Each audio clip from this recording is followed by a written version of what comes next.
فلا أقسم بمواقع النجوم وإنه لقسم لو تعلمون عظيم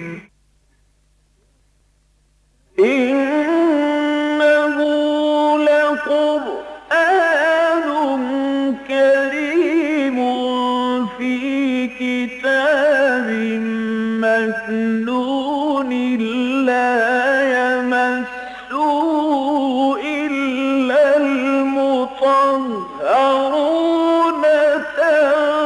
تنزيل من رب العالمين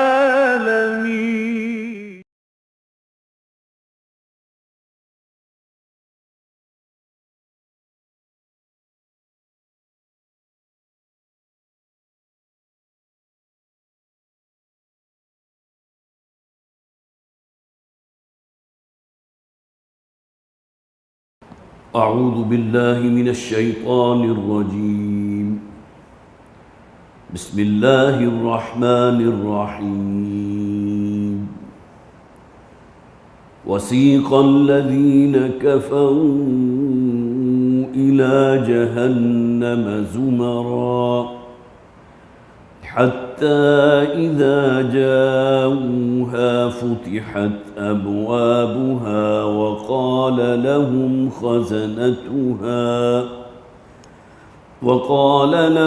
خزنتها ألم يأتكم رسل منكم يتلون عليكم آيات ربكم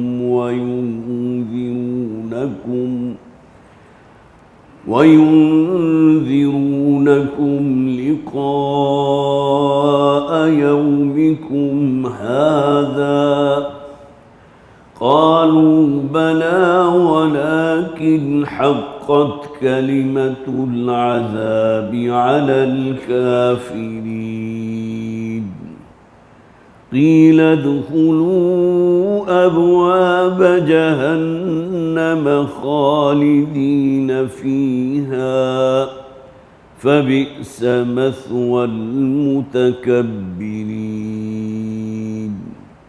وسيق الذين اتقوا ربهم إلى الجنة زمرا حتى إذا جاءوها وفتحت أبوابها وقال لهم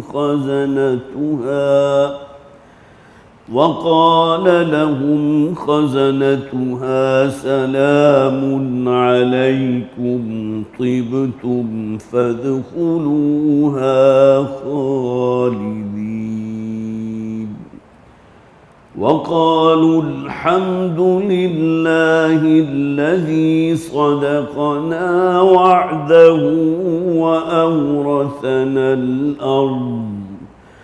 وأورثنا الأرض نتبوأ من الجنة حيث نشاء فنعم أجر العاملين وترى الملائكة حافين من حول العرش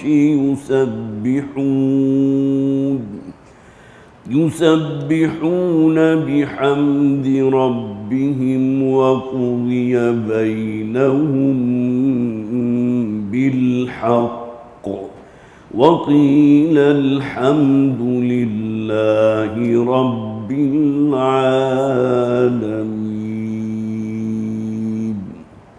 صدق الله العظيم. رب اشرح لي صدري ويسر لي أمري واحلل عقدة من لساني يفقهوا قولي. اللهم ألهمنا رشدنا وأعذنا من شرور أنفسنا آمین یا رب العالمین. سورہ زمر کی آخری آیات انشاءاللہ آج ہمیں پڑھنی ہے، چونکہ آج اس سورہ مبارکہ کا اختتام اور اس کی تکمیل ہوگی، لہٰذا مناسب ہے کہ اس پوری سورت پر ایک نظر ہے جسے طائرانہ نظر کہتے ہیں وہ ہم ڈال لیں۔ سب سے پہلی بات تو یہ نوٹ کیجئے کہ مکی اور مدنی صورتوں کے جو گروپس ہیں ان میں 5واں گروپ ہے جس میں یہ سورہ مبارکہ شامل ہے۔ اس گروپ کا آغاز سورہ سبا سے ہوا اور سورہ احقاف تک 13 مسلسل مکی صورتیں ہیں، اور اس کے بعد 3 مدنی صورتیں ہیں، سورہ محمد، سورہ فتح اور سورہ حجرات۔ تو گویا کہ مکی اور مدنی صورتوں کے ایک گروپ کی تکمیل یہاں ہوتی ہے جو 5واں گروپ ہے جس میں یہ سورہ مبارکہ شامل ہے۔ اس کا زمانہ نزول ہجرت حبشہ سے متصل القبل کا ہے، اس لیے کہ وہ آیت مبارکہ ہم نے پڑھی تھی دوران درس، جس میں اللہ تعالیٰ نے فرمایا ان ارض اللہ واسعہ، اللہ کی سرزمین جو ہے بڑی وسیع ہے۔ اگر کسی ایک خطے کے لوگ یا کسی ایک جگہ کے رہنے والے تمہیں خدائے واحد کی پرستش نہیں کرنے دے رہے، شدید ترین تعذیب اور تشدد کا نشانہ بنا رہے ہیں، تو ایسا نہیں ہے کہ اللہ تعالیٰ جو ہے اس کا حکم ہے کہ اب وہیں رہو، وہیں مرو، وہیں جیو، بلکہ یہ کہ میری زمین بڑی وسیع ہے، تمہیں قائم رہنا ہے اللہ کی بندگی پر، اللہ کی اطاعت پر۔ کسی اور خطے میں جا کر اگر وہ کام کر سکتے ہو تو وہ کرو۔ نتیجتاً 2 ہجرتیں ہوئی، ہجرت اول ہوئی ہے حبشہ کی طرف اور پھر ہجرت ثانی ہوئی ہے، اور یہ زمانہ ہے سن 5 اور 6 نبوی کا۔ پھر اس سورہ مبارکہ کا جو موضوع تھا اس پر میں نے پہلے بھی کئی دفعہ گفتگو کی تھی، بہت ہی اہم بات ہے یہ کہ یہ بہت ہی خوبصورت جوڑا ہے جو ان مکی صورتوں کے درمیان موجود ہے، سورہ زمر اور سورہ مومن۔ سورہ زمر کا اصل مرکزی مضمون ہے توحید فی العبادت یا اخلاص فی العبادت، اور سورہ مومن جو اس کے فوراً بعد ہے اس کا مرکزی موضوع ہے توحید فی الدعاء یا اخلاص فی الدعاء۔ جہاں تک اس سورہ مبارکہ کے اس مضمون کا تعلق ہے تو آپ دیکھیے دوسری آیت میں ہم نے وہ الفاظ پڑھے فَاعْبُدِ اللَّهَ مُخْلِصًا لَهُ الدِّينَ۔ سورت کا آغاز ہوا اور دوسری آیت میں کہ بندگی، فرما برداری اختیار کرو اللہ کی، اپنی اطاعت کو، اپنے دین کو اس کے لیے خالص کرتے ہوئے۔ اسی طرح اس سے اگلی تیسری آیت میں فرمایا اَلَا لِلَّهِ الدِّينُ الْخَالِصُ، کیا اللہ ہی کے لیے نہیں ہے خالص بندگی، خالص اطاعت، خالص فرما برداری؟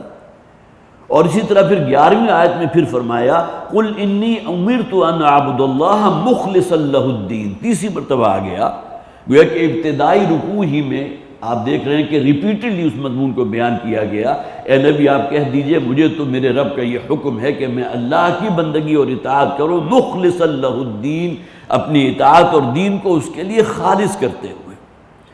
اس میں تفصیل سے میں عرض کر چکا ہوں کہ اطاعت، فرما برداری اور دین میں کوئی شے اگر ناخالص ہوگی، جس میں گویا کہ کوئی زمانے کے رسم و رواج کو بھی دخل ہو سکتا ہے، انسان کی اپنی خواہشات نفس جسے ہوائے نفس کہتے ہیں اس کو بھی دخل ہو سکتا ہے، یہ تمام چیزیں وہ ہیں کہ جو گویا کہ نجس کر دیتی ہیں اس زندگی اور اس عبادت اور فرما برداری کو۔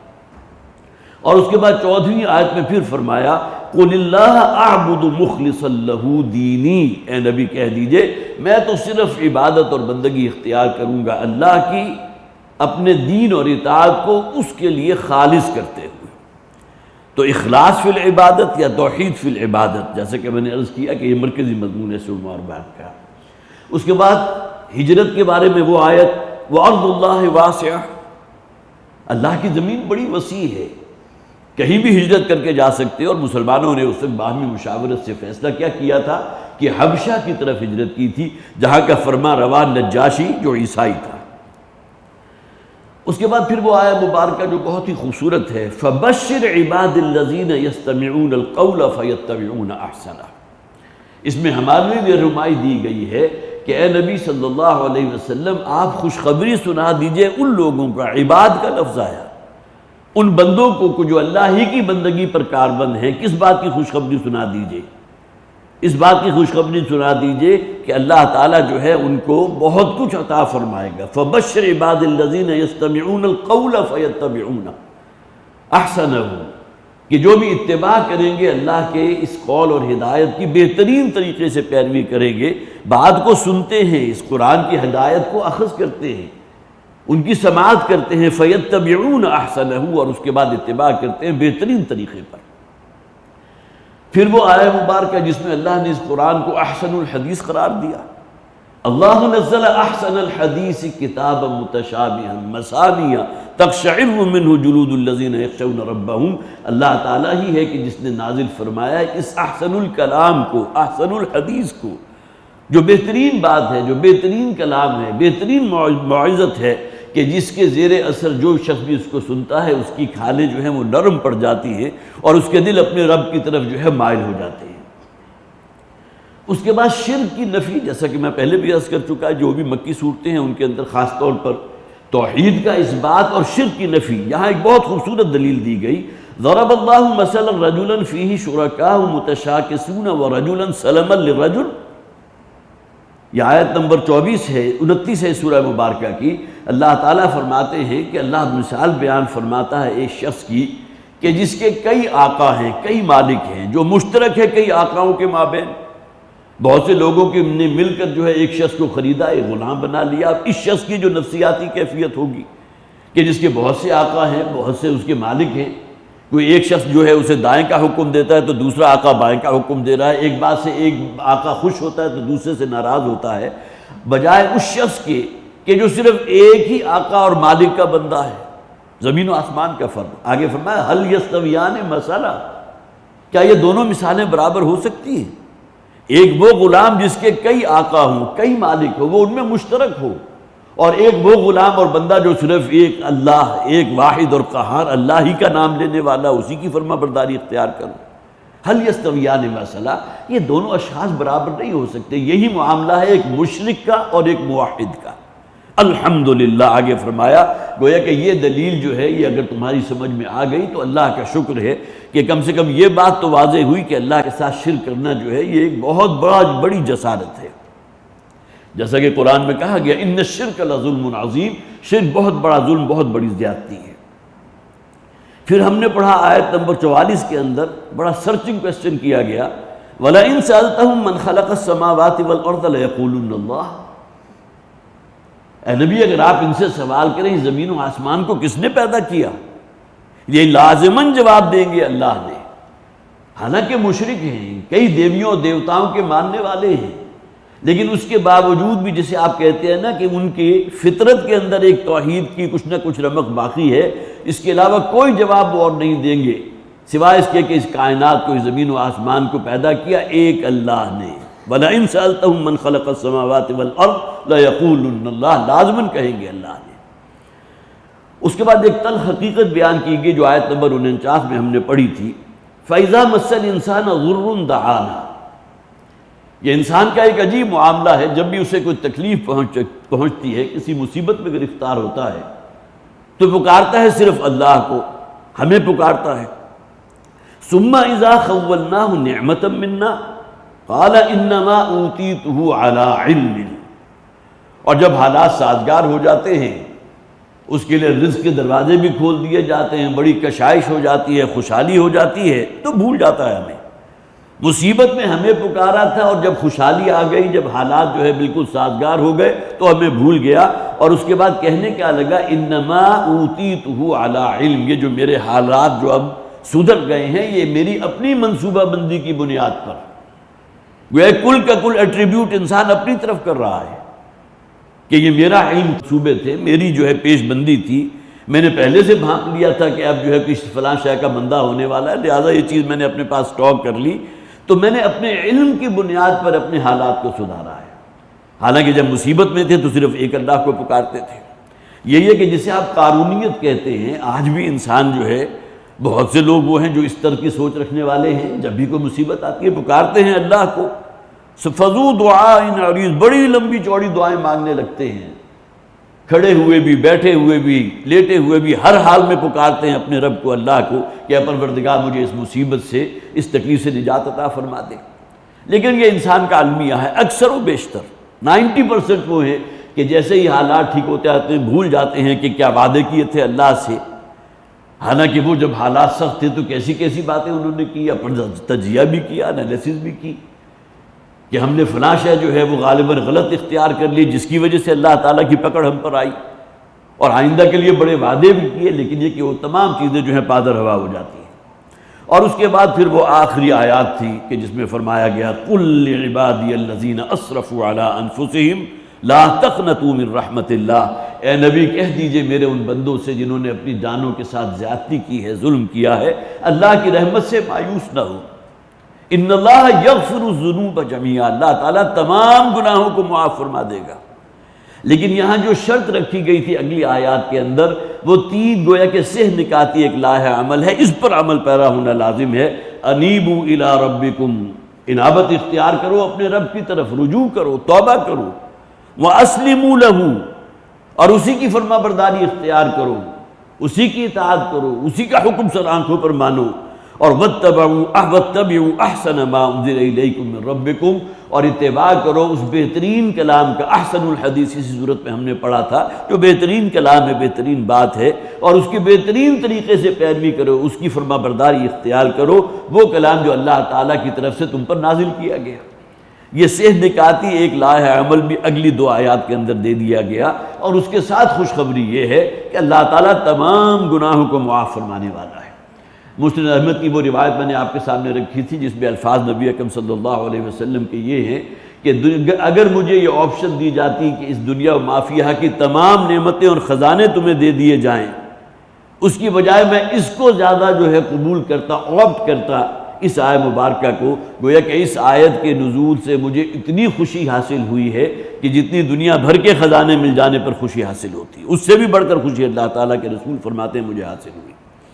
اور اس کے بعد پھر آخری آیات ہیں وَسِيقَ الَّذِينَ كَفَرُوا إِلَىٰ جَهَنَّمَ زُمَرًا، جو پچھلی مرتبہ ہم نے پڑھی تھی، ہانکے جائیں گے، دھکے دیے جا کر جہنم کی طرف دھکیلے جائیں گے وہ لوگ جنہوں نے کفر کیا تھا، زمرہ، مختلف گروہوں کی شکل میں۔ جہنم کے بھی بہت سے دروازے ہیں، جہنم کے بھی بہت سے طبقات ہیں، بہت سی وادیاں ہیں، ان کے اندر دھکیل دیا جائے گا۔ حتیٰ اذا جاؤوها، یہاں تک کہ جب وہ جہنم کے قریب پہنچیں گے، فتحت ابوابها، اور ان کے دروازے ان کے لیے کھول دیے جائیں گے، جہنم کے دروازے۔ وقال لهم خزنتها، اور کہے گا وہ داروغہ جو اللہ کی طرف سے وہاں مامور ہے، الم یاتکم رسل منکم یتلون علیکم آیات ربکم، کیا تمہارے پاس رسول نہیں آئے تھے جو تم ہی میں سے تھے، جو تمہارے رب کی آیات میں پڑھ کر تلاوت کرتے تھے، سناتے تھے۔ وینذرونکم لقاء یومکم ھذا، اور آج کے دن کی ملاقات، یہ جو یوم حساب ہے، یوم القیامہ، اس سے تمہیں خبردار کرتے رہے۔ قالوا بلا، تو جواب دیں گے کیوں نہیں، ولکن حقت کلمۃ العذاب علی الکافرین، لیکن اللہ تعالیٰ کا جو فیصلہ تھا ان کافروں کے لیے جو عذاب مقدر قرار دے دیا گیا تھا، اب وہ ان تک لازماً پہنچنے والا ہے۔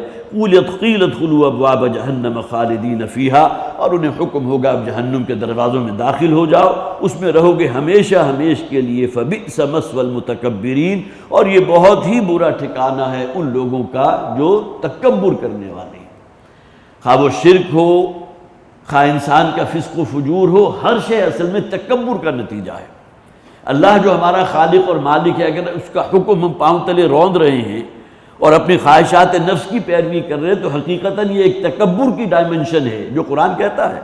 یہاں دیکھیں خاص طور پر کفر کے ساتھ تکبر کو لے کر آئے، اور اسی طرح جو اگلی آیات ہے اس میں تقویٰ کا ذکر کیا گیا، جو اہل جنت، جو اہل تقویٰ ہیں، انہیں جنت تک پہنچایا جائے گا، اور ان کے اندر پھر وہ تقویٰ کے ساتھ اس کی خاصیت کیا ہے، تواضع ہے، انکساری ہے۔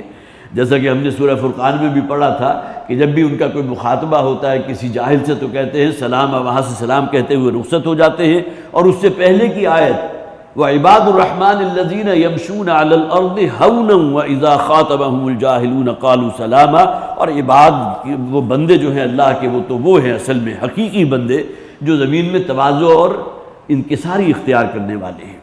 یہ آیات تو ان کا صرف میں نے ترجمہ آپ کے سامنے رکھ دیا۔ اب آئیے آخری آیات کی طرف۔ وَسِيقَ الَّذِينَ اتَّقَوْا رَبَّهُمْ إِلَى الْجَنَّةِ زُمَرًا، اور لے جائے جائیں گے اہل تقویٰ، اتقوا ربهم، جنہوں نے اپنے رب کا تقویٰ اختیار کیا۔ جیسا کہ بارہا یہ مضمون بیان ہو چکا، تقویٰ اصل میں انسان کی وہ روش اور وہ احساس ہے جو اسے ہر لمحہ دامنگیر رہنا چاہیے، اس کے قلب و ذہن میں۔ حضور نے فرمایا التقویٰ ہا ہنا، تقویٰ یہاں دل میں ہوتا ہے۔ وہ محاسبہ غربی کا احساس کہ ایک دن مجھے اس دنیا سے رخصت ہونا ہے، ایک دن ہوگی، موت ہے جو میرا استقبال کرے گی، اور مجھے اپنی زندگی کے ایک ایک عمل کی جواب دہی کرنی ہے۔ میرا ایک ایک لفظ جو میری زبان سے نکلا ہے، اللہ کے ہاں میں اکاؤنٹیبل ہوں، یہ احساس دل میں موجود ہو، محاسبہ اخروی کا احساس۔ اور پھر اللہ کی فرمان برداری زندگی کے ہر شعبے میں یہ تقویٰ ہے۔ اسلام بھی اسی کو کہتے ہیں، ادخلوا فی السلم کافہ، اسلام میں داخل پورے کے پورے اور سموچے ہو جاؤ۔ تو فرمایا گیا وسیق الذین اتقوا ربہم، اور لے جایا جائے گا۔ دیکھیے ساقہ یسوق کے لفظ آتے ہیں کسی شے کو کسی طرف لے کر جانا، مثبت اور منفی دونوں معنی میں استعمال ہوئے۔ جو پہلی آیت ہم نے پڑھی تھی وسیق الذین کفروا الی جہنم زمرا، ساقہ یسوق وہی سیدھا یہاں استعمال ہوا، لیکن یہاں ترجمہ کیا کیا گیا؟ وہ ہانکے جائیں گے۔ ظاہر ہے جہنم کی طرف خواہی نہ خواہی انہیں دھکیلا جا رہا ہے نا۔ کون شخص ہے کہ جو اپنی آزاد رائے سے جو ہے یا اپنی آزاد مرضی سے جہنم کی آگ کے اندر جھونکا جائے؟ وہ تو دھکیلے جائیں گے، ہانکے جائیں گے، جیسا کہ قرآن حکیم میں فرمایا وَسَنَّسُوقُ الْمُجْرِمِينَ إِلَىٰ جَهَنَّمَ وِرْدًا، اور یہ جو جہنم کی طرف جو ہانکے جائیں گے وہ مجرم ہوں گے جن کو ہانکا جائے گا جہنم کی طرف۔ تو ساقہ یسوق دونوں معنی میں آتا ہے، جہاں تک مثبت پہلو ہے جس میں کسی شخص کو دعوت دینا، ترغیب دینا، یہ بھی شامل ہے، اور اسی طرح اس کو بہت ہی عزت افزائی کے ساتھ اس کے مقام تک پہنچا دینا، یہ بھی شامل ہے۔ بالکل اسی طرح جس طرح جزا کا لفظ قرآن میں استعمال ہوتا ہے مثبت اور منفی دونوں معنی میں۔ جزا کا لفظ جو ہے کافروں کو بھی لیا ہے، جزاء الکافرین، یہ کافروں کی جزا ہے جہنم جو ان کو ملے گی۔ اسی طرح جزاء الظالمین، یہ ظالموں کے لیے جزا ہے۔ جزا کے معنی کسی شے کا بدلہ دینا، یہ بدلہ اچھا بھی ہو سکتا ہے برا بھی ہو سکتا ہے۔ تو جزا کے اندر ایک مثبت مفہوم بھی ہے جس میں اچھا بدلہ، ثواب اور بہترین ریوارڈ، اور اسی طرح ایک مفہوم اس کا منفی بھی ہے کہ جس کے اندر جو ہے اس کی سزا اور اس کا عذاب اس کا ذکر ہوتا ہے۔ دونوں معنی میں ہے۔ جزاء المحسنین، یہاں بھی وہی لفظ جزا آیا، لیکن کن لوگوں کے لیے؟ جو احسان کرنے والے ہیں، ان کی جزا کیا ہوگی؟ جزا میں انہیں جنت ملے گی، اللہ کی طرف سے فروح و ریحان و جنت و نعیم ہوں گے۔ اسی طرح فرمایا گیا جزاء من تزکا، یہ جزا ہے ان لوگوں کی جو اپنا تزکیہ اختیار کر لیتے ہیں۔ گویا کہ اللہ تعالیٰ تزکیہ کہتے ہیں کہ کسی انسان اپنی جو بھی نفسانی خواہشات ہیں، جو بھی نجاستیں اس کے ساتھ لگی ہوئی ہیں، حب دنیا ہے، حب مال ہے، اسی طرح اور حسد ہے، کینہ ہے، لالچ ہے، بغض ہے، حب جاہ ہے، یہ تمام چیزیں انسان اپنے آپ سے شعوری طور پر کھرچ کر الگ کرے، تو یہ ہے اصل میں تزکا۔ تو جہاں جنت کا ذکر کیا گیا جزاء من تزکا، بہترین بدلہ ہے یہ جنت جو ان کو ملے گی ان کے اس تزکیے کی وجہ جو انہوں نے اس دنیا میں جو مہلت عمر انہیں دی گئی تھی اس میں کیا۔ تو یہاں بالکل وہی لفظ ہے وسیق الذین اتقوا ربہم، ہانکا جانا مثبت انداز میں، بہت ہی عزت کے ساتھ، بڑے اکرام کے ساتھ، اور بہت ہی جسے آپ کہیے کہ ان کو خوش آمدید کہتے ہوئے لے جایا جائے گا الی الجنت زمرا، جنت کی طرف، کن لوگوں کو؟ جو تقوی والے ہیں، اہل تقوی ہیں، اور جو زمرا وہ بھی مختلف درجوں میں ہوں گے۔ جنت کے بہت سے دروازے ہیں، احادیث میں مسند احمد میں خاص طور پر ذکر ہے کہ نبی اکرم صلی اللہ علیہ وسلم نے فرمایا کہ جنت کے کئی دروازے ہوں گے، جن میں سے چند دروازوں کا نام بھی حضور نے اس حدیث میں لیا۔ فرمایا ایک باب الصلاح ہوگا، وہ لوگ کہ جنہیں نماز کے ساتھ خصوصی دلچسپی تھی، جیسا کہ اس حدیث کے اندر بھی الفاظ موجود ہیں نا کہ 7 اشخاص وہ ہوں گے جنہیں اللہ تعالیٰ اپنے عرش کے سائے تلے جگہ عطا فرمائے گا۔ ان میں ایک وہ شخص ہے وَقَلْبُهُ مُعَلَّقٌ بِالْمَسَاجِدِ، وہ شخص کہ جس کا دل مسجد میں اٹکا ہوا ہے، گویا کہ منتظر ہے، اپنی دکان پر بیٹھا ہے، اپنے کاروبار میں مصروف ہے، اپنے اہل و عیال میں بیٹھا ہوا ہے۔ جیسا کہ حضرت عائشہ فرماتی ہیں کہ حضور ہمارے درمیان ہوتے تھے، بڑی دل لگی کی باتیں ہو رہی ہوتی تھی، جیسے ہی اذان کی آواز حضور کے کانوں میں آتی تھی تو ہمیں چھوڑ کر یوں چلے جاتے تھے گویا کہ ہم سے کوئی ناطہ ہے ہی نہیں۔ تو وَقَلْبُهُ مُعَلَّقٌ بِالْمَسَاجِدِ، بہت سے لوگ ہوتے ہیں، آج بھی آپ کو بہت سے لوگ ایسے نظر آئیں گے جو منتظر ہوتے ہیں اگلی نماز کے، اگرچہ وہ گویا کہ اپنے کاروبار میں، اپنے اہل و عیال میں مشغول ہے، لیکن ان کا دل جو ہے وہ اٹکا ہوا ہے۔ قلبہ معلق بالمساجد، تو کچھ لوگ وہ ہیں جنہیں جنت کے اس دروازے سے پکارا جائے گا جس کا نام باب الصلاۃ ہے۔ اسی طرح حضور نے فرمایا ایک دوسرا دروازہ اور ہوگا جس کا نام باب الصدقہ ہے، جو کثرت کے ساتھ صدقہ و خیرات کرنے والے ہیں انہیں بھی جنت میں پہنچا دیا جائے گا، اس کے لیے الگ سے دروازہ ہوگا۔ اس کے بعد فرمایا ایک اور دروازہ جس کا نام باب الجہاد ہے، جنہیں جہاد سے خصوصی رغبت تھی۔ ایک جہاد وہ جو ہے وہ جسے قتال بالسیف کہتے ہیں، وہ بھی ہے تلوار ہاتھ میں لے کر جو ہے کفر اور جو بھی ہے اس کے باطل ہے، جو طاغوت ہے اس کے مقابلے میں نکل آنا۔ اور ایک جہاد کا نقطہ آغاز انسان کا اپنا نفس بھی ہے، ان تجاہد نفسک فی طاعت اللہ، اپنے آپ کو نفسانی خواہشات سے آزاد کر کے اللہ کا مطیع فرمان بنانا۔ حضور نے فرمایا سب سے افضل جہاد تو اس شخص کا ہے جس نے گویا کہ سیڑھی کی اس پہلی سیڑھی پر قدم رکھا، وہ اب آگے پہنچے گا نا۔ پہلی سیڑھی تو انسان کا اپنا نفس ہے، سب سے پہلے جس سے مقابلہ انسان کو درپیش ہوتا ہے وہ اس کی اپنی خواہشات نفس ہے۔ ان النفس لامارۃ بالسوء، یہ انسانی نفسانی خواہشات جو ہیں وہ تو سوء کی طرف، برائی کی طرف اور گناہ کی طرف ترغیب دینے والی ہیں۔ اسی طرح پھر فرمایا کہ ایک باب الریان بھی ہوگا۔ ریان کے معنی کیا ہے؟ سیراب کر دینے والا دروازہ۔ اب یہ وہ لوگ ہوں گے کہ جو لذات دنیاوی سے جو ہے اپنے کنارہ کشی اختیار کرنے والے، موقع موجود تھا، اس دنیا کی ہر آسائش اور سہولت حاصل کر سکتے تھے، لیکن صرف حلال پر قناعت رہتے ہوئے انہوں نے اس دنیا کی لذات کو ترک کر دیا۔ انہیں وہ سیرابی اللہ تعالیٰ عطا فرمائے گا جنت میں کہ جس کا آپ تصور نہیں کر سکتے۔ باب الریان، اس کا ایک ترجمہ یہ بھی کیا گیا روزے داروں کا دروازہ، جو کثرت سے نفلی روزے رکھتے تھے۔ بہت سی طبائع ایسی ہوتی ہیں جن کے اندر خصوصی رجحان ہوتا ہے، اللہ تعالیٰ نے ان کے دل کو جو ہے نفلی روزوں کی طرف موڑ دیا ہوتا ہے۔ آج بھی آپ کو بہت سے ایسے لوگ مل جائیں گے۔ سوموار کا روزہ ہے جو مسنون ہے، اسی طرح جمعرات کا روزہ ہے۔ جو حضرات بھی عمرے کے لیے تشریف لے جاتے ہیں انہیں معلوم ہے یہ دونوں شامیں ایسی ہوتی ہیں مغرب کا کہ جس میں مسجد نبوی میں بھی بڑے وسیع اور عریض دسترخوان بچھا دیے جاتے ہیں تمام روزے داروں کی افطاری کے لیے، اور بڑی کثیر تعداد میں لوگ وہ ہوتے ہیں جو سوموار کا اور جمعرات کا روزہ رکھتے ہیں۔ اسی طرح ایام 20 کا روزہ، تو باب الریان ان لوگوں کے لیے وقف ہوگا۔ اس پر پھر ایک صحابی نے بلکہ حضرت ابوبکر صدیق رضی اللہ تعالیٰ عنہ بھی اس محفل میں موجود تھے، جن میں حضور کا ایک خطبہ جو ہے جس کے بھی الفاظ میں نے آپ کو سنائے، تو حضرت ابوبکر نے سوال کیا کہ حضور کیا کوئی ایسا شخص ہوگا جسے تمام دروازوں سے پکارا جا رہا ہو؟ اب ظاہر جامع الصفات جو شخصیت ہو سکتی ہے، نمازوں کے ساتھ بھی وہی دلچسپی ہے، صدقات کے ساتھ بھی ہے، اسی طرح کثرت سے نفلی روزے رکھنے والے بھی ہیں، جہاد کی طرف بھی ان کا ایک جو ہے جسے آپ کا یہ طبیعت کا رجحان موجود ہے اور بدرجہ اتم موجود ہے، تو یہ وہ شخص ہوگا جسے جنت کے تمام دروازوں سے، 8 دروازوں سے پکارا جائے گا۔ تو نبی اکرم صلی اللہ علیہ وسلم نے فرمایا ہاں ابو بکر، اور تم انہی لوگوں میں سے ہوگے۔ اب گویا کہ کس قدر بڑی نوید ہے جو نبی اکرم صلی اللہ علیہ وسلم نے حضرت ابوبکر صدیق رضی اللہ تعالیٰ عنہ کو عطا فرمائی۔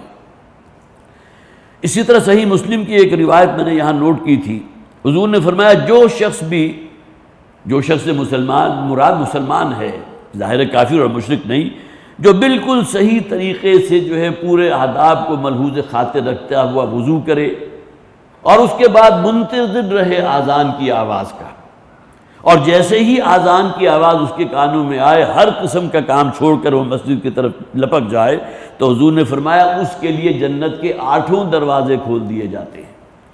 یہ خاص طور پر ان لوگوں کا معاملہ جنہیں نماز 5 وقتہ کے اوپر پوری طرح کاربند ہیں، جیسا کہ فرمایا الذین هم علی صلاتہم یحافظون، چوکیداری کرنے والے، محافظت کرنے والے، نگہبانی کرنے والے، اور دوسری طرف نماز کا جو باطنی رخ ہے الذین هم فی صلاتہم خاشعون، خشوع و خضوع اختیار کرنے والے، تو حضور نے فرمایا ان کے لیے جنت کے سارے دروازے کھول دیے جاتے ہیں۔ اسی طرح مسلم شریف کی روایت ہے، ابن سعید اس کے جو ہے وہ راوی ہیں، وہ فرماتے ہیں کہ میں نے نبی اکرم صلی اللہ علیہ وسلم سے جنت کے بارے میں سوال کیا۔ اب جیسا کہ میں نے عرض کیا تھا جنت کے دروازے بھی ہیں، جنت کے مختلف درجات بھی ہیں، اور وہ الفاظ بارہا آپ نے سنے ہوں گے کہ حضور نے فرمایا کہ نچلے درجے کا جنتی جو ہے اپنے سے اوپر بلند تر درجے والے جنتی کو ایسے دیکھے گا جیسا کہ تم زمین پر بیٹھ کر ستاروں کو دیکھتے ہو۔ یہ گویا جنت کے جو درجات ہیں اس کے اندر اتنا فصل ہوگا اور اتنا اس کے اندر جو ہے گویا کہ اتنی بلندی ہوگی۔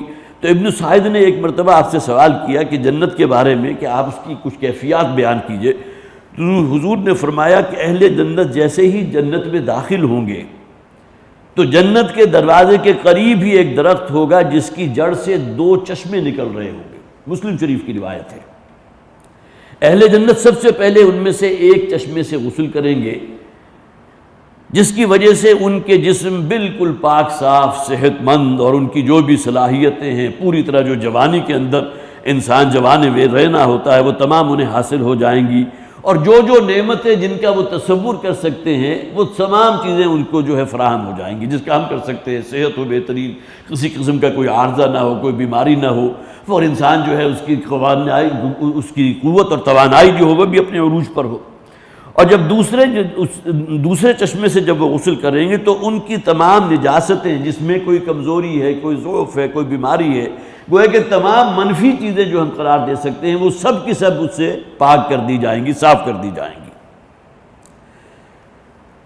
اور جس کے اندر ظاہر ہے وہ ہمارے فضلات بھی آ جاتے ہیں، وہ ہمارا جو ہے وہ پسینہ بھی گویا کہ ایک طرح کی نجاست ہے، جیسا کہ حدیث میں ہے کہ پسینہ نہیں آئے گا، کسی قسم کی جو حوائج ضروریہ ہے اس کی کوئی حاجت نہیں ہوگی۔ اس کے بعد فرشتے انہیں سلام کہیں گے اور مبارکباد دیں گے، جنت کی نعمتیں نچھاور کی جائیں گی، جنت کی دیواریں قسم قسم کے موتیوں اور قیمتی پتھروں سے بنی ہوں گی، سواری کے لیے پروں والی اونٹنیاں ہوں گی جن پر سونے کے کجاوے ہوں گے۔ آج ہم اس کا تصور نہیں کر سکتے۔ حضور نے فرمایا جنت کی نعمتوں کے بارے میں کہ ما لا عین رأت ولا اذن سمعت وما خطر علی قلب بشر، نہ کسی انسان نے سنی، نہ کسی آنکھ نے دیکھی، ہم نے تو نہیں دیکھا، نہ تصور کر سکتے ہیں۔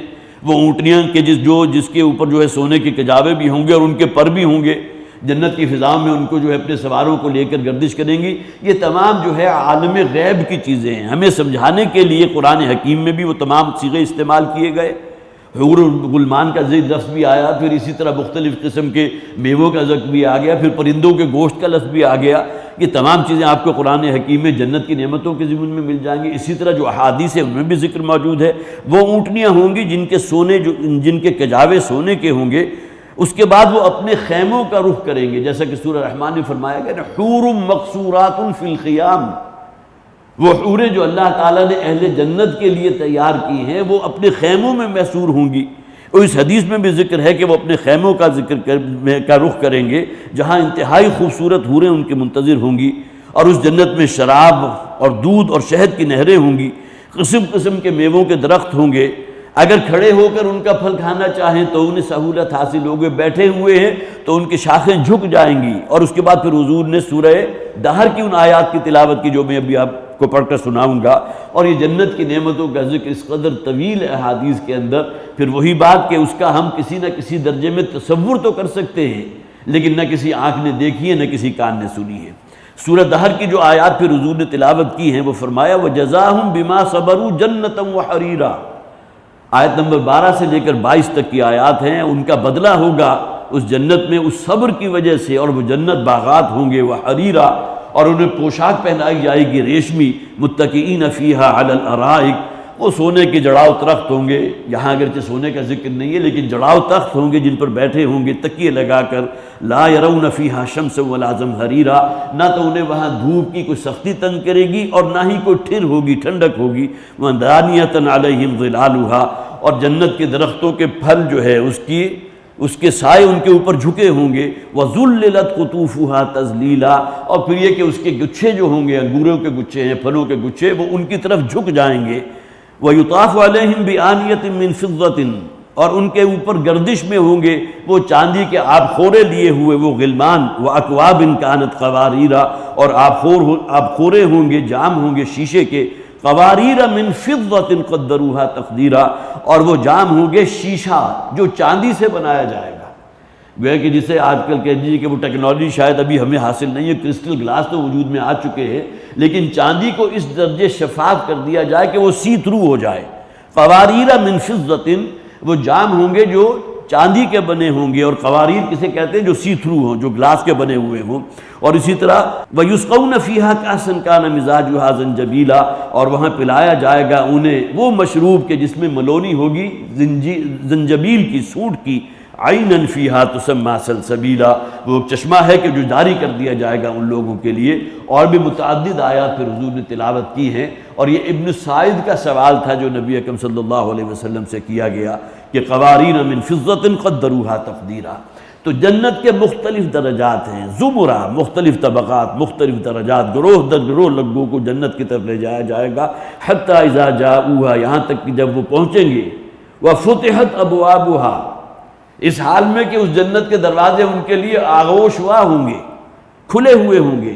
وقال لهم خزنتها سلام علیکم، پہلے ہم نے پڑھا تھا اہل جہنم جب جہنم کے نزدیک پہنچے گی تو دروازے ان کے لیے کھول دیے جائیں گے، جس طرح کوئی جیل کے دروازے کھول دیے جاتے ہیں کسی بڑے مجرم کی آمد پر، لیکن جنت والوں کے لیے دروازے پہلے سے کھلے ہوں گے، انہیں خوش آمدید اور تہنیت اور مبارکباد کہی جا رہی ہوگی۔ وقال لهم خزنتها، اور کہے گا ان کا داروغہ جو اس وقت جنت کے دروازے پر موجود ہے، سلام علیکم، سلامتی ہو تمہارے لیے، طبتم، بڑا ہی جامع لفظ ہے جس کے معنی ہے، یہ اصل میں دعائیہ کلمات ہیں، عافیت کے لیے، خوش رہو، آباد رہو، شاد رہو، طبتم، تمہارے لیے خوشخبریاں ہیں، مبارکباد ہے، فادخلوها خالدین، اب اس میں داخل ہو جاؤ ہمیشہ ہمیش کے لیے۔ اللہم ربنا اجعلنا منہم، اللہم ربنا اجعلنا منہم، جہاں بھی جنت کی نعمتوں کا ذکر آئے تو ہمیں ہماری زبان پر بے ساختہ یہ الفاظ جو ہیں جاری ہو جانے چاہیے۔ جہاں جہنم کا ذکر آئے اللہم ربنا لا تجعلنا منہم، اے پروردگار کہیں ہمیں ان لوگوں میں شامل نہ فرما دے جو اہل جہنم ہیں، اور یہاں کیا اللہم ربنا اجعلنا منہم، اے پروردگار ہمیں داخل فرما ان لوگوں کے ساتھ وہ جو اہل جنت ہیں، جنت میں داخل فرما۔ وقالوا الحمد للہ الذی صدقنا، اب دیکھیے وہ ترانہ جو ان کی زبان پر ہوگا جب وہ جنت میں داخل ہوں گے، وہ کہیں گے الحمد للہ الذی صدقنا، کل حمد کل تعریف اس اللہ کی ہے جس نے جو وعدہ ہم سے کیا تھا سچا کر دکھایا۔ قرآن میں ہے نا وَمَنْ أَصْدَقُ مِنَ اللَّهِ قِيلًا، اللہ سے بڑھ کر بات کس کی سچی ہوگی؟ تو اللہ کا وعدہ ہے اہل تقویٰ کے لیے جو کلیتاً اپنے آپ کو اللہ کی فرما برداری میں دے دے، اور ایسا نہ ہو کہ ان کی زندگی کا بہت بڑا حصہ اللہ کی نافرمانی پر مشتمل ہو۔ صحیح رخ انسان اپنا رکھے، لیکن یہ کہ الانسان مرکب من الخطاء والنسیان، انسان سے کوئی خطا بھی ہو سکتی ہے، گناہ میں بھی ملوث ہو سکتا ہے، کہیں جذبات میں ان کا طوفان کا ریلا آیا، کسی گناہ کے اندر ملوث ہو گیا، فوراً اٹھے۔ جس طرح کوئی شخص اگر گر پڑے تو فوراً اپنے کپڑے جھاڑتا ہے، اسی طرح فوری طور پر اللہ کی طرف متوجہ ہو، توبہ کرے۔ پھر کہیں کوئی جذبات کا ریلا آ گیا، لیکن اگر یہ مستقل عمل ہو گیا کہ انسان گویا کہ خوگر ہو گیا اس بات کا کہ گناہ کو تو نہیں چھوڑے گا لیکن توبہ بھی کثرت کے ساتھ کرتا رہے گا، تو یہ بھی کسی درجے میں غنیمت ہے۔ لیکن یہ کہ کسی انسان کا گناہ کے اوپر اصرار اور اس کا جازم ہو جانا، اس کے اندر ایک ہٹ درمی اور ضد کا پیدا ہو جانا، یہ اصل میں وہ شے ہے جسے شیطنت کہتے ہیں۔ جو شیطان وہ تکبر ہو گیا نا، پھر گویا کہ اللہ سے اپنے گناہوں کی معافی انسان نہ چاہے۔ تو وقالوا الحمد للہ الذی صدقنا، وہ کہیں گے کل حمد کل تعریف اللہ کے لیے ہے جس نے ہم سے بالکل سچ کہا، جو وعدے ہم سے کیے گئے تھے، قرآن میں جو جو ذکر تھا، وہ جنت کی نعمتوں کا ذکر تھا، آج ہمیں وہ حاصل ہو چکی ہیں۔ اسی طرح یہ الفاظ بھی موجود ہیں الحمدللہ الذی ہدانا لہذا وما کنا لنہتدی لولا ان ہدانا اللہ، کل حمد کل شکر اللہ کے لیے ہے جس نے ہمیں ہدایت عطا فرمائی اور ہمیں یہاں ہمارے اس مقام جنت تک پہنچا دیا۔ الحمدللہ الذی صدقنا وعدہ، کل حمد اللہ کے لیے ہے جس نے اپنا وعدہ ہم سے بالکل سچا کیا۔ وَأَوْرَثَنَا الْأَرْضَ، اور ہمیں وارث کر دیا اس جنت کی زمین کا۔ اب وہ کتنی زمین ہوگی، مختلف احادیث موجود ہیں کہ ایک شخص جو ہے بہت ہی تیز رفتار گھوڑے کے اوپر اگر سفر میں بیٹھ جائے اور 70 سال یا اس سے بھی زائد کی تعداد آتی ہے، مسلسل اپنے جو ہے گھوڑا دوڑاتا رہے، تب بھی جو حصہ اس کا جنت کا ہے، جو اسے عطا کیا جائے گا، وہ اس سے گویا کہ باہر نہیں نکل سکے گا، اسی کے اندر رہے گا، ابھی وہ اور زیادہ وسیع تر ہوگا۔ تو جنت کی وسعتوں کا تو کوئی آپ اندازہ نہیں کر سکتے۔ جیسا کہ قرآن حکیم میں فرمایا کہ جنت کی جو ہے وسعتیں وہ تو اس زمین و آسمان، اس کائنات سے بھی کہیں بڑھ کر ہیں۔ اورثنا الارض، یہاں ارض سے مراد جنت کی وہ سرزمین کے جس کے وارث قرار دے دیا اللہ تعالیٰ نے، ہمیں اس کا وارث بنایا۔ نتبوأ من الجنت حیث نشاء، کہ ہم جہاں چاہتے ہیں اپنی آزاد مرضی کے ساتھ، جس طرح کسی کی اگر کوئی فرض کیجئے کوئی اس کی اپنی سرزمین ہے یا کہ کوئی اس کی ملکیت میں ہے تو کوئی روک نہیں ہے، ہر نوع کی نعمت کی فراوانی اسے حاصل ہے، جہاں چاہے وہ جا سکتا ہے، جس قسم کی نعمت چاہے وہ حاصل کر سکتا ہے۔ تو وہی بات جیسا کہ میں نے پہلے بھی عرض کیا تھا کہ جنت کی کیفیات کا آپ الفاظ میں کچھ نہ کچھ جو ہے بیان تو یقیناً کر سکتے ہیں، لیکن اس کا صحیح اندازہ جو ہے ہم نہیں لگا سکتے، اس لیے کہ نہ ہم نے اپنی آنکھوں سے دیکھی ہے، نہ کانوں سے سنی ہے، قرآن کے ذریعے پڑھا ہے ہم نے قرآن میں، لیکن یہ کہ اصل اس کی حقیقت کیا ہوگی اس تک ہم نہیں پہنچ سکتے۔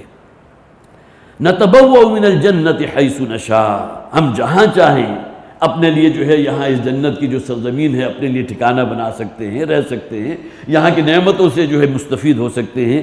فَنِعْمَ أَجْرُ الْعَامِلِينَ، تو کیا ہی بہترین بدل ہے جو اللہ تعالیٰ نے عطا فرمایا عاملین کو۔ یہ عاملین کے لفظ کو نوٹ کیجئے، صرف یہ کسی عقیدہ توحید کو اپنے ذہن میں جو ہے پوٹلی بنا کے رکھ لینا وہ مقصود نہیں ہے. جب تک وہ توحید عملی انسان کے اعضاء و جوارح میں اور واقعتاً اس کی زندگی میں اس کی جھلک نظر نہ آئے، جیسا کہ سورہ مبارکہ کا اصل موضوع تھا توحید فی العبادہ. عبادت کسے کہتے ہیں؟ بندگی اللہ کی، اللہ کے محبت کے جذبے سے سرشار ہو کر. تو عاملین فرمایا گیا وہ کہ جو عمل کرنے والے ہیں، صرف عقیدے کے اوپر انحصار کرنے والے نہیں. صرف ڈوگما اور عقیدہ جو ہے وہی انسان کی نجات کی بنیاد نہیں بنتا، ورنہ منافقین بھی تو آخر عقیدہ رکھتے ہیں نا اسلام کا. منافقین مدینہ بھی موجود تھے، اور اس کے علاوہ ایسا نہیں ہے کہ منافقت کا پودا صرف اسی وقت وجود میں آیا تھا اور اس کے بعد ختم ہو گیا. حضور نے اپنی احادیث کے اندر وہ علامات بیان فرما دی جو نفاق کی علامتیں بنتی ہیں. تو عاملین وہ کہ جو واقعتاً عمل کرنے والے ہیں، محنت کرنے والے ہیں، اور اس کے لیے سعی و جہد کرنے والے ہیں. اس جنت کو حاصل کرنے کے لیے بھی تو محنت کی ضرورت ہے یا نہیں؟ جیسا کہ فرمایا گیا من اراد الآخرۃ وسعی لها سعیہا، جو شخص بھی ارادہ کرتا ہے آخرت کا، آخرت میں جنت کے حصول کا، وسعی لها سعیہا، سعی کے معنی کیا ہے؟ محنت کرتا ہے، کوشش کرتا ہے، اپنے آپ کو نفسانی خواہشات سے آزاد کرتا ہے، اللہ کی فرمان برداری اور اللہ کے مطیع فرمان بنتا ہے. وسعی لها سعیہا، اور اس کے لیے محنت کرتا ہے سعیہا جیسا کہ محنت کرنے کا حق ہے. کسوٹی تو قرآن نے بیان کی ہے، اور اس کے باوجود بھی اگر مسلمانوں کی عظیم اکثریت صرف اسی بنیاد پر مطمئن ہو جائے کہ ہم چونکہ مسلمان ہیں، ہم نے کلمہ پڑھا ہوا ہے، یا ہماری ولادت مسلمان گھرانے میں ہو گئی، اور وہ سمجھے کہ شاید جنت ہمارا پیدائشی حق ہے، تو جنت اس طرح آسانی سے حاصل ہونے والی شے نہیں ہے. وَمَنْ أَرَادَ الْآخِرَةَ سورہ بنی اسرائیل کی آیت ہے. جو شخص بھی آخرت میں جنت کا ارادہ کرتا ہے وَسَعَى لَهَا سَعْيَهَا، اور اس کے بعد سعی و جہد کرتا ہے، محنت کرتا ہے، مشقت کرتا ہے جیسا کہ محنت کرنے کا حق ہے، تو اللہ تعالیٰ انہیں وہ جنت عطا فرماتا ہے جو ان کا ٹارگٹ تھا، جو ان کا ہدف تھا. جیسا کہ فرمایا الحمدللہ الذی صدقنا وعدہ، وعدہ اللہ نے کیا تھا، لیکن اس رستے پر چلنے کے لیے کوشش کس نے کی؟ وہ تو مومنوں نے کی ہے، اہل تقویٰ نے کی ہے، محنت اور جد و جہد انہوں نے کی ہے. فنعم اجر العاملین، کیا ہے بہترین اجر ہے جو اللہ تعالیٰ عاملین کو عطا فرمائے گا. یہی لفظ آیا ہم نے سورہ عنکبوت میں پڑھا تھا، بالکل یہی انداز. فنعم اجر العاملین الذین صبروا علی ربہم یتوکلون، کیا ہی عمدہ اجر اور ریوارڈ اور بدلہ ہے جو اللہ تعالیٰ عاملین کو عطا فرمائے گا. اور یہ عاملین کون ہے؟ آگے اس کی تشریح بھی بیان کر دی گئی. الذین صبروا، جو صبر سے کام لینے والے ہیں. صبر کی سب سے پہلا درجہ یہ ہے کہ انسان اپنے آپ کو روکے کسی معصیت میں مبتلا ہونے سے. جیسا کہ جہاد کا نقطہ آغاز بھی اپنی نفسانی خواہشات کو اللہ کا مطیع فرمان بنانا ہے، ان تجاہد نفسک فی طاعت اللہ، اسی طرح صبر کا آغاز بھی تو انسان کی اپنی جان سے ہوگا نا. صبر کے معنی روکنا، اپنے آپ کو کسی ایسی شے سے جو اللہ کی نافرمانی والی ہو، جو خلاف شریعت ہو، اس سے روکنا، یہ صبر ہے. تو وہاں کیا فرمایا گیا؟ فنعم اجر العاملین، سورہ عنکبوت. بہترین اجر ہے جو اللہ تعالیٰ عاملین کو عطا فرمائے گا. الذین صبروا، وہ لوگ جو صبر سے کام لینے والے ہیں. وعلی ربہم یتوکلون، اور اپنے رب ہی پر توکل کرنے والے ہیں. تو یہاں فرمایا فنعم اجر العاملین وتری الملائکۃ حافین من حول العرش. اب یہ گویا کہ وہ کلوزنگ ہو رہی ہے، وہ حساب کتاب ہو چکا. اہل جنت کو جو ہے بہت ہی عزت اور اکرام کے ساتھ انہیں خوش آمدید کہتے ہوئے، طبتم کے الفاظ بھی ہم نے پڑھے، شاد رہو، آباد رہو، ہمیشہ رہو، پھلو پھولو. فرشتوں کی طرف سے یہ تہنیت، یہ مبارکبادیں انہیں مل رہی ہوں گی. اور سورہ یاسین میں ہم نے فرمایا تھا کہ ہم نے یہ بھی سنا تھا جہاں اللہ تعالیٰ نے فرمایا کہ سلام پیش کرے گا وہ رب جو غفور اور رحیم ہے. تو اس سے بڑا جو ہے انسانوں کے لیے اور اعزاز کیا ہو سکتا ہے کہ اللہ تعالیٰ کی طرف سے سلامتی پیش کی جائے. سلام قول من رب الرحیم، یہ سلامتی ہوگی ان کے رب کی طرف سے جو رحیم ہے اور غفور ہے. تو وتری الملائکۃ حافین من حول العرش، اور یہ گویا کہ اب جیسا کہ میں نے عرض کیا کہ وہ جزا و سزا کا معاملہ ہو گیا. اہل جنت جو ہے وہ جنت میں پہنچا دیے گئے، اہل جہنم کو دھکیل دیا گیا جہنم کی طرف. اور پھر تم دیکھو گے فرشتوں کو وتری الملائکۃ حافین من حول العرش، وہ اللہ کے عرش کو اپنے گھیرے میں لیے ہوئے ہوں گے. یہ عرش کا لفظ قرآن میں بہت سے مقامات پر آیا، اس کا بھی ہم تصور نہیں کر سکتے. اگر یہ تصور کریں کہ اللہ کا ایک عرش ہے اور اس پر اللہ تعالیٰ بیٹھا ہوا، تو یہ تصور تو اللہ کو محدود کر دے گا.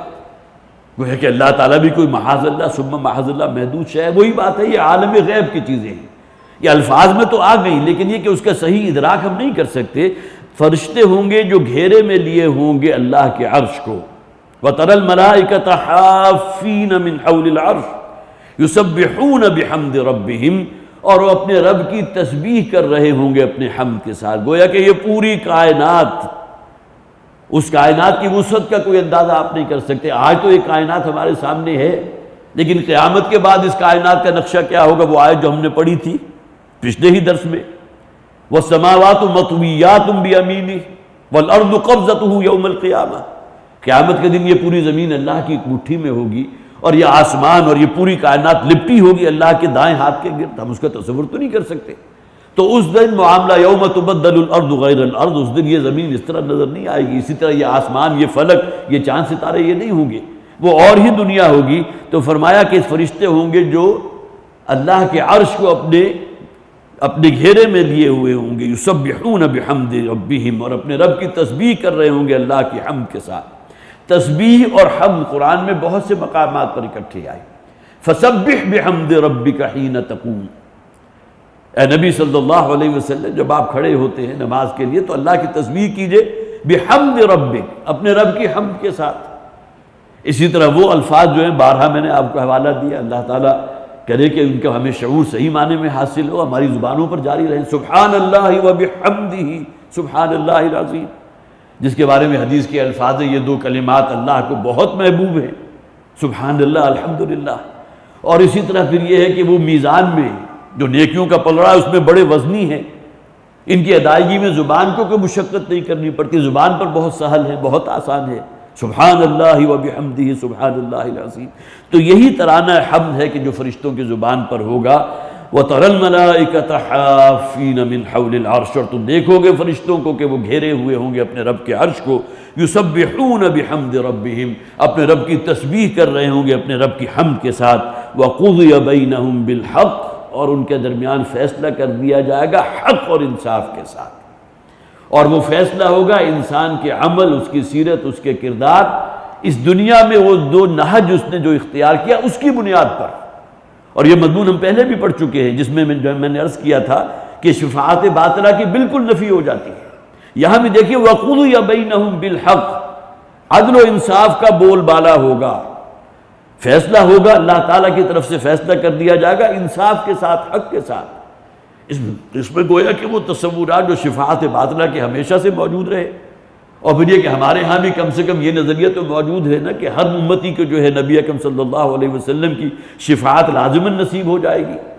گویا کہ انسان کے ذہن میں یہ ہوتا ہے کہ ہمارے اعمال، ہمارا کردار جو وہ ایک طرف ہے، حضور کی شفاعت ہمیں جنت میں پہنچا دے گی. تو شفاعت باطلہ کی نفی بھی یہاں ہو رہی ہے کہ اس دن فیصلہ ہوگا عدل و انصاف کے ساتھ، حق کے ساتھ. ہاں شفاعت حقہ موجود ہے، حدیث میں اس کا ذکر ہے. آیت الکرسی آپ پڑھتے ہیں، من ذا الذی یشفع عندہ الا باذنہ، اللہ تعالیٰ جس کو اذن فرمائے گا، جس کے لیے اذن فرما دے گا، اس کے لیے شفاعت ہوگی. لیکن وہ شفاعت کا ایک عمومی تصور جو ہے اس کی نفی ہو جاتی ہے کہ اللہ تعالیٰ فیصلہ فرما دے گا حق اور انصاف کے ساتھ.